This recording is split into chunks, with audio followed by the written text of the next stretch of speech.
All right, there we go.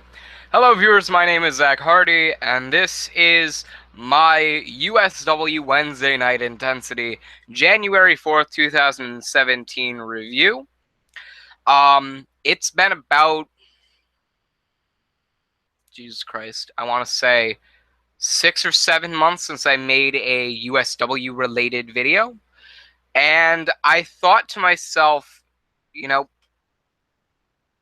I thought to myself when it came down to the end of 2016, I was like, you know what? I haven't been involved with USW since February, but that shouldn't keep me from watching professional wrestling, especially wrestling that I love and wrestling that's really good. Um, USW was obviously a lot of people after I left were like, well, they kind of lost a big star, and it's kind of like if the WWE lost, you know, Randy Orton to retire, or it's like when Shawn Michaels retired. They kind of lost another bona fide star that was a legitimate main eventer, and everybody knew it. But they were like, well, I mean, you already have like Cannon and Majigeta and Derek Carter and Western Light and Yo-Yo Joe, so it's gonna be like, hey, we've got other stars, but I mean, we lost a big one, but we got to continue going on. So they were kind of like in that post Zach Hardy era mode, but they still kind of they brought up interest. And obviously I wasn't in the main event picture for very much too long before I departed the company, but before that I was in the mid cards and I was trying to put over talent. um Sorry, Weiler. um but anyway, it ended up becoming to the point where um it kind of got to the point where I stopped watching USW around May or June. After I finished that video or that episode, I didn't really pay attention to it all too much. And I think that was right when USW's servers went down and like their website crashed and nobody was able to get in their website because I don't know what the fuck happened, but their entire website went down. So it's literally paused on one screen for I don't know how long until they can get back into it. So right after I left, they ran into those issues, and I was like, "This, I'm gonna take a break from USW because I don't know. It was like to me, I wasn't involved with it anymore, so I didn't really care as much. But USW is really good wrestling. You know, I mean, it's on the level of Ring of Honor where it's focused on wrestling, and it's not like the WWE where it's entertainment, but it's kind of like what TNA is now, and it's like putting on original storylines and new shit, and not focusing on WWE crap. So I think it helps that they have like their own private roster where they don't have other main indie stars coming up because that could ruin the whole fact of their home grade talent, which is why they have a private roster. But after the brand split, I was like, oh, I'm sorry, the show split as they call it. I was like, I don't know if this is gonna work or not. So I stopped watching a little couple weeks after that, and I haven't watched since. But I watched last night's episode, and I must say it was interesting. A lot of things changed. Like Ezra and Kills and Benny Franklin aren't in the tag team championship picture anymore, which is weird because when I last left off, they were like it was like post record breaking championship run or reign. Derek Carter's the USW champion.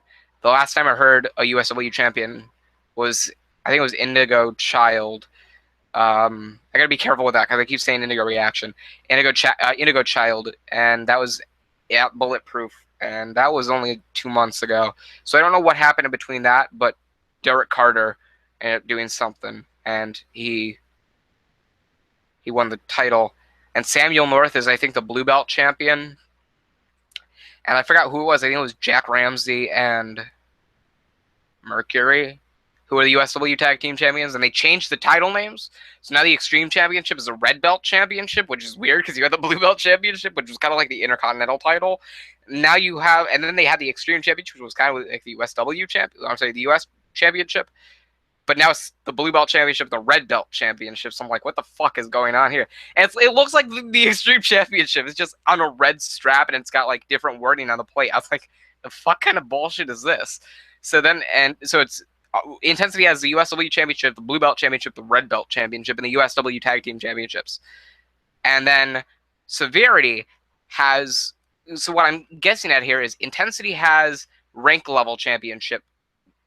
Their championships are rank level kind of themed, and Severities are world title themed because they have the World Heavyweight Championship, the International Championship.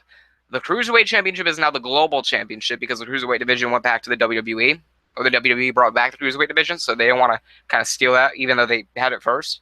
And then they have the World Tag Team Championships.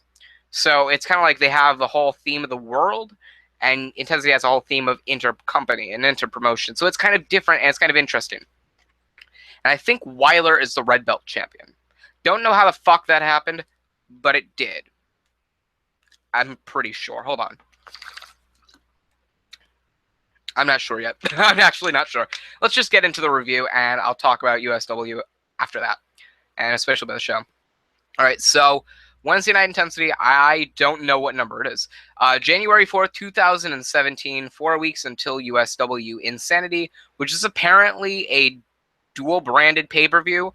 So they have brought back what, I don't know if it's the Gauntlet match or the Top Rope match, but it's not the Insanity match, and it's like their Royal Rumble, but it's not like an over-the-top rope Royal Rumble. It's kind of like a different match. So I don't know what the fuck it is, but the winner gets a title match. That's all I know.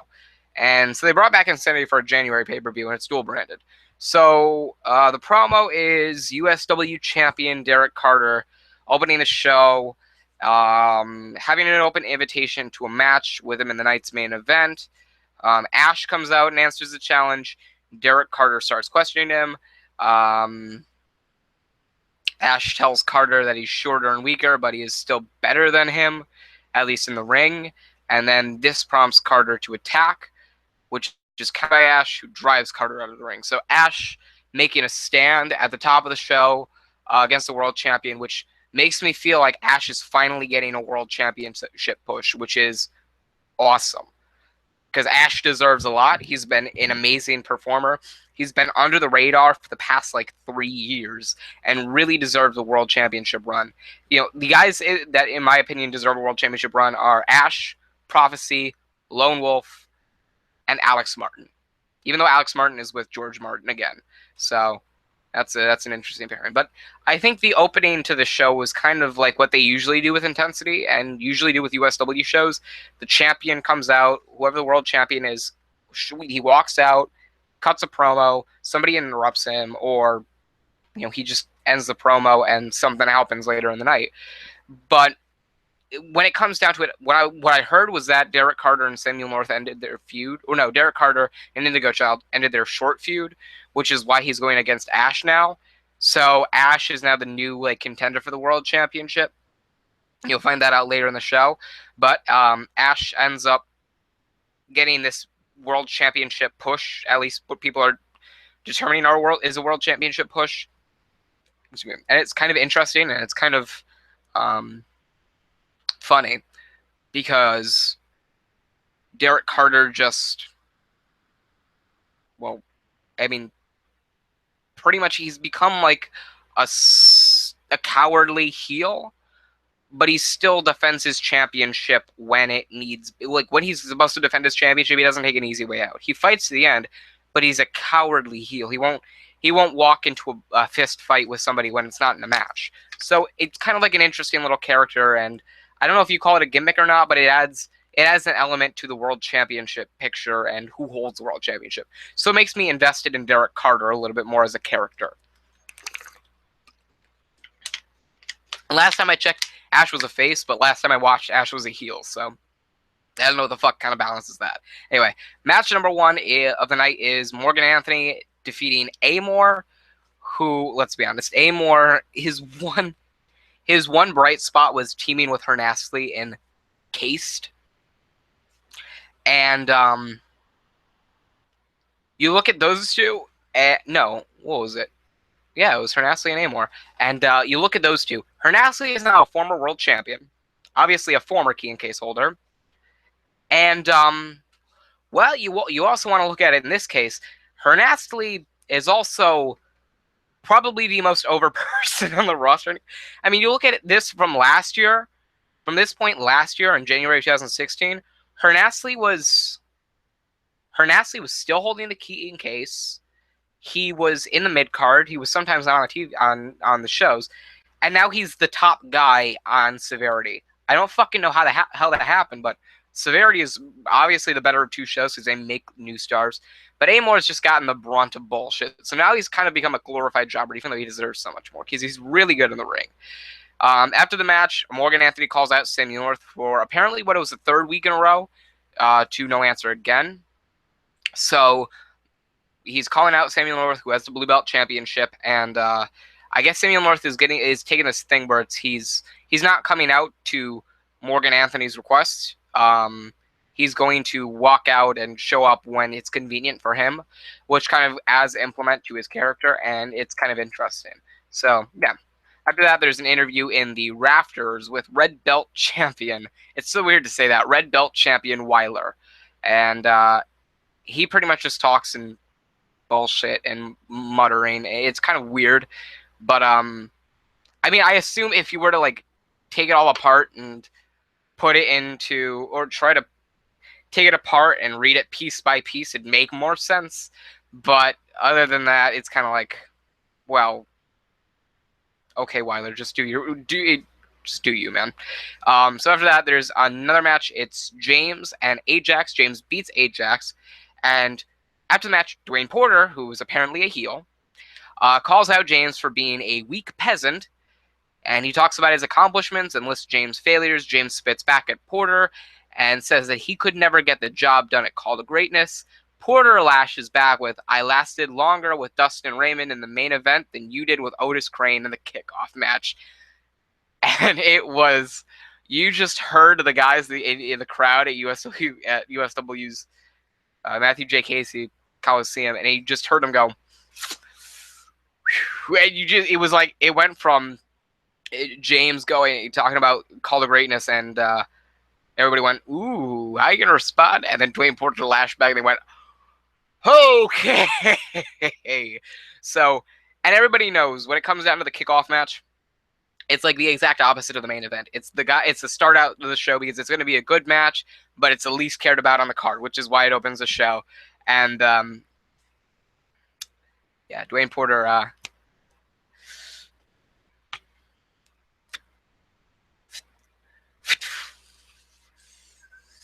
How burned him easily like that, and the crowd went silent. And they were like, "Oh fuck," because everybody in USW's crowd, they all know about Call to Greatness. They're all always at Call to Greatness, so it was funny as fuck.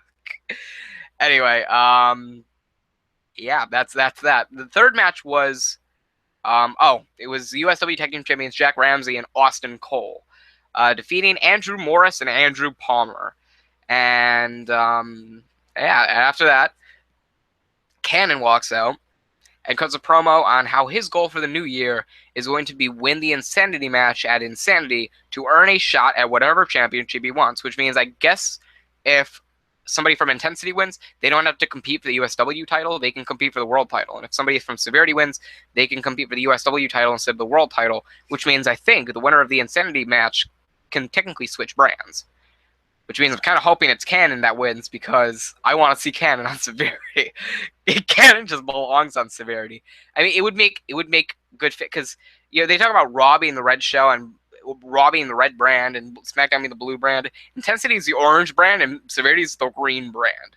It's like Intensity is the orange and yellow brand and Severity is the blue and green brand. At least I think it's blue. I'm obviously colorblind, but it's just interesting.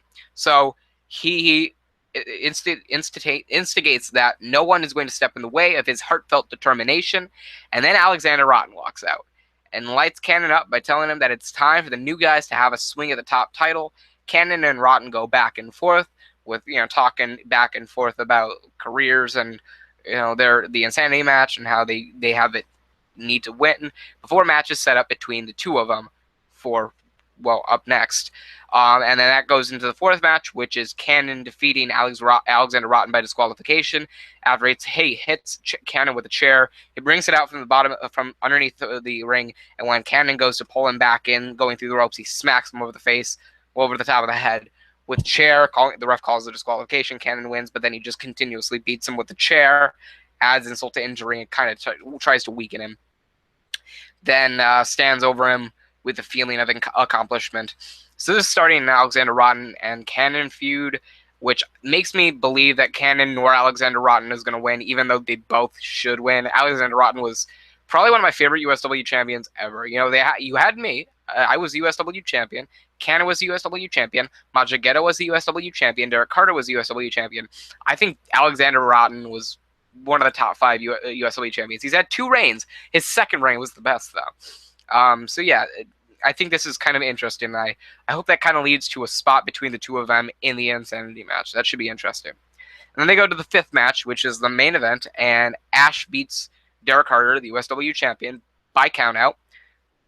He walks away and is stopped after the match. After he gets counted out, he walks away from the ring with the USW title and gets counted out. And I like what USW does. They don't have the guy who was in the ring watching the heel walk away and like, fuck this match, I'm gone. He knew he'd pick up a win if he got counted out. So he was like, well, fuck it, I win. I technically beat the USW champion, so fuck it. I'm not going to go out of the ring and run him back into the fucking ring. It's like, no, I fucking win easily. And yeah, Derek Carter then is stopped after the match by Kyle Reese, who sets up a match between Derek Carter and Ash for the USW Championship at USW Insanity in 4 weeks to end the show. So Ash and Alexander Rotten is going to be the USW Championship match at Insanity. I take it the Insanity card is not going to have as many matches as, let's say, a regular fucking Velocity card. But, you know, then again, it has an Insanity match, which is what people are estimating to be an hour to an hour and a half long, which makes me believe that there is absolutely no way a number 1 seed or a number 2 seed can actually last as long as it takes to win the whole thing. But who knows? Maybe I'm wrong. Maybe I'm right. I don't fucking know. But yeah, that was Insanity. I'm sorry, that was Intensity. And that was the first of 2 shows that I'll be reviewing this week. I'll be reviewing Severity for I think the first time ever. This Friday or this Saturday, dependent. And yeah, my thoughts on this Intensity. I like the opening with Derek Carter and Ash. Kind of puts Ash into a relevant spot. I like the interview with Weiler, kind of like he doesn't need to be in the ring or he doesn't need to compete in a match to have a presence on the show and be shown of importance. I like what they're doing with Samuel North and Morgan Anthony from what I've seen. Apparently this feud's been going on for the past like month or so, but I'm only watching it now, and Samuel North is just refusing to walk out to Morgan Anthony's demands unless it's like convenient for him. So that adds implement to the characters. I like Duane Porter and James because I think both are absolutely amazing in the ring and amazing on the mic.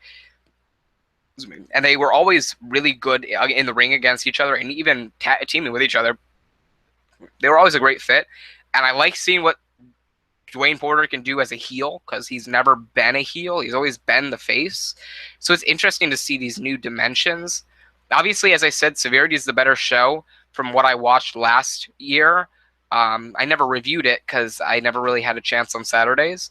But, you know, it's really super cool to see Severity. And from what I heard to see Intensity, but from what I heard, Intensity is kind of like that show where it stays in its ways and it's overall just a really good wrestling show. And Severity is the show built on building new characters. So Severity is like a B show that is as good enough to be the A show, but still develops characters in a sense where they can legitimately become main event talent within the first 6 months. So Severity is a build-up show to many performers' careers, which is why it's got so many main event caliber stars. And Intensity is kind of like that show stuck in its ways, but it's good enough to continuously be wrestling and to be good. And it's got implements of change, but usually it's like you see Derek Carter, you see Duane Porter, you see Cannon, Majigeta, them involved in the show very often. So, by the way, I heard rumors that Majigeta was going to be turning face. I'm kind of disappointed about that because he's just such a good heel. But I don't know. I don't know if it's true or not, but if it is, that's kind of. I mean, I guess I'll watch it. I'll guess I continue watching Majigeta. Even though he's been a phenomenal heel. 2016 was the year of Majigeta. I'm telling you. Well, it was the year of it was the year of Majigeta. It was the year of Crimson Red. It was the year of Hernasli. Hell, it could have even been considered as the year of Dustin Raymond. Jesus Christ, 2016 was good for wrestling. Anyway, that's intensity. I like how they had Ash actually win via count out and be like, "Fuck it, I'm still gonna beat you technically, so I still have a win over the USW champion." So, title shot, please. Uh, I like the idea of a Cannon and Alexander Rotten feud, two awesome stars that should be main event talent. And I think after this feud between Cannon and Alexander Rotten, the one who walks out the winner will end up getting a main event push, and the one who walks out the loser will kind of be in the mid card realm. So that's going to be kind of interesting to see. I'm looking forward to that, and I'm also looking forward to Severity and seeing how they can top Intensity for this week. I'm going to try to do weekly reviews of USW events. I'm going to try to do pay-per-view reviews and previews, mostly reviews though. But yeah, with that, I mean, that's all I have to say. They also released the 2017 USW pay-per-view schedule. I'll have to check that out. But yeah, that's that. So Intensity was pretty good. I'll give it a solid 3 out of 5 stars. Just because it was good. It was a wrestling show. It was a regular wrestling show. Even though it's kind of disappointing that this was the first show of the year and it wasn't anything new, it wasn't anything different, I still liked it for what it was, and it kind of implemented more characteristics to each performer individually. And it was kind of like a good build-up show. And I like how they're starting the road to Insanity and technically the road to Call to Greatness, or the path to Call to Greatness, or the path to greatness. I think that's what they called it before.